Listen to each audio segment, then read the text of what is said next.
காவல்துறை கண்டுபிடித்து அவர்கள் மீது வழக்குகளை போட்டு கொண்டிருக்கின்றோம். இன்னொரு சொல்கிறார், பள்ளிக்கூடத்துக்கு அருகிலே போதைப் பொருட்கள் விற்கப்படுகின்றன என்று. எங்கேன்னு சொன்னால் உடனடியாக நாங்கள் நடவடிக்கை எடுக்க தயாராக இருக்கிறோம். ஏன்னால் எங்களுடைய காவல்துறையினர், எங்கள் மாண்புமிகு தமிழ்நாடு முதலமைச்சர் அவர்கள் பள்ளி கல்லூரிகளுக்கு அருகிலே இருக்கக்கூடிய கடைகளிலே போதைப்பொருள் நடமாட்டம் இருக்கிறதா என்பதை கண்டு அது மீது உடனடியாக நடவடிக்கை எடுக்க வேண்டும், அதை தடுக்க வேண்டும் என்று கட்டளையிட்டிருக்கிற முதலமைச்சர் தான் மாணவர்கள் மீது பாசம் கொண்டிருக்கிற நம்முடைய தமிழ்நாடு முதலமைச்சர் அவர்கள் ஆவார்கள். இப்போ சொல்கிறார் 276 படுகொலைகள் இந்த 75 நாளில் நடந்துச்சுன்னு. அவங்க ஆட்சியில் எத்தனை என்பதை அவர் சொல்ல முடியுமா? 10 ஆண்டு கால ஆட்சியிலே எத்தனை படுகொலைகள் என்பதை எங்களுடைய டிஜிபி புள்ளி விவரத்தோடு சொல்லியிருக்கிறார். அந்த புள்ளி விவரத்தை மறுத்து ஏதாச்சும் புள்ளி விவரத்தை எடப்பாடி சொல்லியிருந்தால் அது நியாயம். உங்கள் ஆட்சியில் இத்தனை படுகொலைகள் நடந்திருக்கின்றன என்பதையும் ஒவ்வொன்றையும் புள்ளி விவரத்தோடு ஒவ்வொரு ஆண்டுக்கும் சொல்லியிருக்கின்றோம். எனவே அதிமுக ஆட்சியை விட இன்றைக்கு சட்டம் ஒழுங்கு காப்பாற்றப்பட்டு மக்கள் பாதுகாக்கப்பட்டு பாதுகாப்போடு இருக்கிறார்கள். இன்றைக்கி பெண்கள் மீது இன்றைக்கு திடீர்னு என்று பாசம் எடப்பாடி பழனிசாமிக்கு வந்திருக்கு.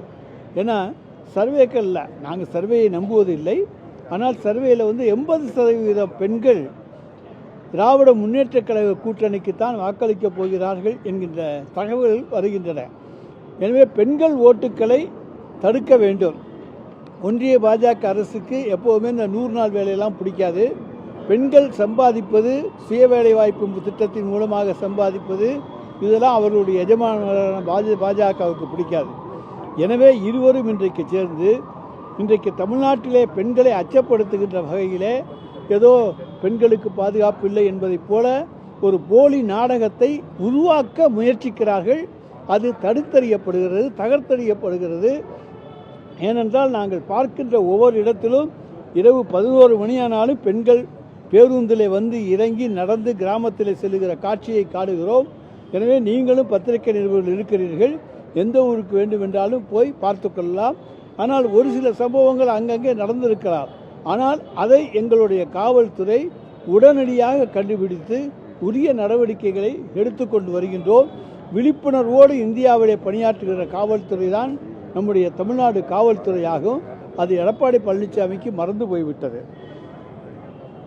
அப்புறம் அவர் பிரச்சார பயணத்தை தொடங்கினார். கடந்த மாதம் ஒரு 3-4 நாள் பிரச்சார பயணம் போயிட்டு நிறுத்திட்டார். ஏன்னா அதிலேயும் தோல்வி. பிரச்சார பயணத்தில் தோல்வி கண்ட ஒரு தலைவர், அரசியல் தலைவர் இருக்கிறார்னா அது எடப்பாடி பழனிசாமி தான். இப்போ திருப்பி தொடங்க போகிறேன்னு சொல்லியிருக்கார். காரணம் எலெக்ஷன் போய்த்தான் ஆகணும், அதனால் போவார். ஆனால் மக்கள் எடப்பாடி பழனிசாமியையோ அவர்களுடைய கொள்கையையோ நம்ப தயாராக இல்லை. அங்கே இருக்கக்கூடிய அப்பாவி தொண்டர்கள் இன்றைக்கு கஷ்டப்பட்டு கொண்டிருக்கிறார்கள். இப்படிப்பட்ட மோசமான தலைமை நமக்கு வந்து விட்டதே என்று வருத்தப்பட்டு கொண்டிருக்கிறார்கள். அங்கே இருக்கக்கூடிய பலர் வெளியேறி விட்டார்கள். எனவே இன்றைக்கு கட்சி ஊசலாடி கொண்டிருக்கிறது.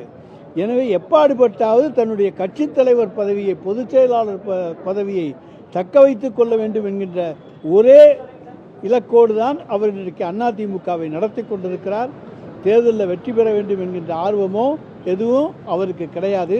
அவரை பொறுத்த வரைக்கும் ஒரே ஒற்றை இலக்கம் எதிர்க்கட்சி, அதாவது அதிமுகவுக்கு தான் தலைவராக பொதுச் செயலாளராக இருக்க வேண்டும். அதுபோல் நிறைய புதிய போட்டியாளர்கள் வந்திருக்காங்க. அதனால் அவருக்கு அதிருப்தி அடைஞ்சிருக்காரு.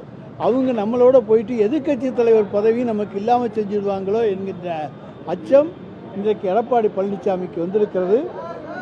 எது எப்படி ஆனாலும் எங்களை பொறுத்த வரைக்கும் நாங்கள் ஒன்றை மட்டும் உறுதியாக சொல்லுகிறோம். வரப்போகிற தேர்தலிலே எங்களுடைய மாண்புமிகு தமிழ்நாடு முதலமைச்சர் அவர்கள் சொன்னதைப் போல 200 தொகுதிகளுக்கு மேலே எங்களுடைய கூட்டணி வெற்றி பெறுவது உறுதி. அந்த அளவுக்கு எங்களுடைய கூட்டணி நல்ல பலம் வாய்ந்த கூட்டணி, மக்களிடத்திலே இன்றைக்கு வரவேற்பை பெற்றிருக்கிற கூட்டணி.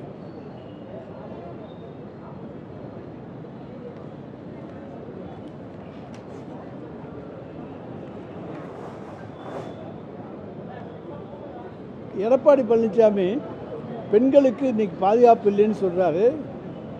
அவங்க கேஸ் நிறைய வருதுன்னு சொல்கிறாங்க. பெண்களுடைய ரகசியம் காப்பாற்றப்படுவதாலும் அவர்களுக்கு தைரியம் கொடுக்கப்பட்டிருப்பதாலும் இன்றைக்கு அதிகமான நம்ம பெண்கள் இன்றைக்கு புகார் கொடுக்க முன்வருகிறார்கள். அதுதான் உண்மை. கடந்த காலத்தில் எடப்பாடி ஆட்சி காலத்தில் ரகசியம் காக்கப்படவில்லை.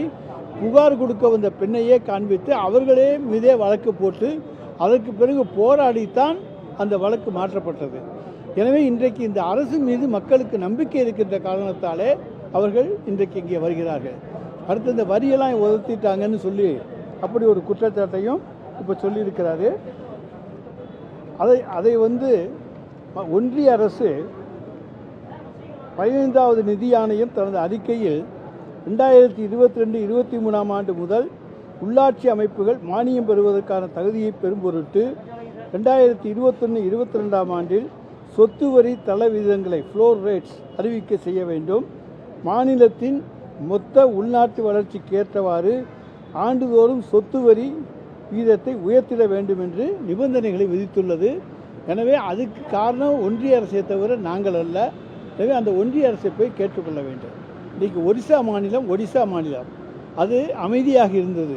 பாரதிய ஜனதா கட்சி ஆட்சிக்கு வந்த பிறகு இன்றைக்கு அங்கே எத்தனை கலவரங்கள், எத்தனை கலாட்டாக்கள் போய் பாருங்கள் தெரியும். இதுதான் பாஜகவினுடைய உண்மை முகம். எனவே தமிழ்நாடு அமைதி பூங்காவாக விளங்குகிறது.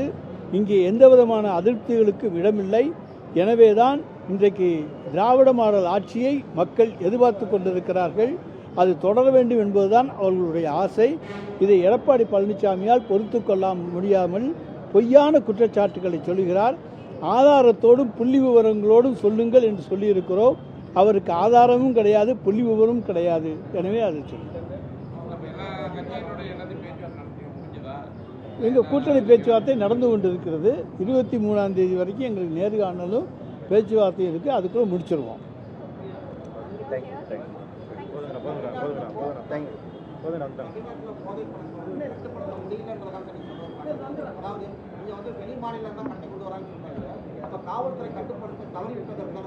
காவல்துறை கட்டுப்படுத்த தவறவில்லை, கட்டுப்படுத்தி இருக்கிறது. அதனால தான் இங்கே தமிழ்நாட்டில் சம்பவங்கள் குறைவு. குஜராத்திலேருந்து வருது, பல மாநிலங்களிலே அந்த வழக்குகள் அதிகம். ஆனால் தமிழ்நாட்டில் மிக மிக குறைவு. தமிழ்நாடு காவல்துறை சிறப்பாக செயல்படுவதால் தான் போதைப்பொருள் வழக்குகள் இன்றைக்கு குறைவு. அங்கே போதைப்பொருள் நடமாட்டமும் குறைவு.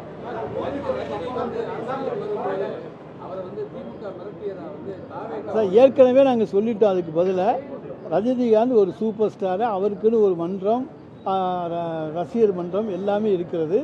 அவரை மிரட்டி யாரும் பணிய வைக்க முடியாது என்பதை நாங்கள் ஏற்கனவே சொல்லியிருக்கிறோம். அன்புக்கு தான் அவர் அடிபடிவார், மிரட்டலுக்கு அவர் அடிபணியக்கூடியவர் அல்ல என்பது உங்களுக்கும் தெரியும், எங்களுக்கும் தெரியும். திராவிட முன்னேற்றக் கழகத்துக்கு வேண்டிய நெருங்கிய நண்பர், எங்களுக்காக 96 குரல் கொடுத்தவர். அவரை மிரட்ட வேண்டிய அவசியம் திமுகவுக்கு கிடையாது.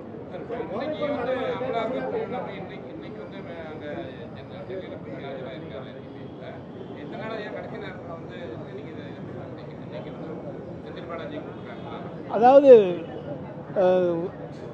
இன்னொரு கட்சியினுடைய தலைவர் இந்த கரூர் சம்பவத்துக்கு காரணமானவர் செந்தில் பாலாஜி மீது சில குற்றச்சாட்டுகளை சொன்னதால் அமலாக்கத்துறை அழைத்திருக்கிறது. அதற்கு தகுந்த விளக்கத்தை கொடுக்கக்கூடிய தைரியமும் ஆற்றலும் திறமையும் செந்தில் பாலாஜிக்கு உண்டு. அவர் அதுக்கு தகுந்த விளக்கத்தை அங்கே தருவார். உண்மைக்கு புறமான தகவல்களை அவர் ஆதரவு சொல்லியிருக்கிறதாகவும் காலம் இதுக்கு தகுந்த பதிலளிப்பதாகவும் சொல்லியிருக்கிறார். என்ன சொல்றீங்கன்னு சொல்லல, புரிய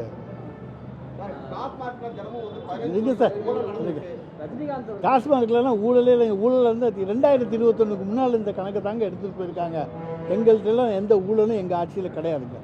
ஆதவர்ஜுனா அவர்கள் உண்மைக்கு புறமான தகவல்களை வந்து சொல்லியிருக்கிறதாகவும் காலம் காத்திருக்கு அதுக்கு பதில் சொல்லுவோம் அப்படின்னு சொன்னாவே அந்த கட்சி தோக்கும், எங்களுடைய திராவிட மாடல் ஆட்சி வரும் என்பதற்கு இதை ஒரு மறைமுக அடையாளமாக நாங்கள் எடுத்துக்கொள்கிறோம்.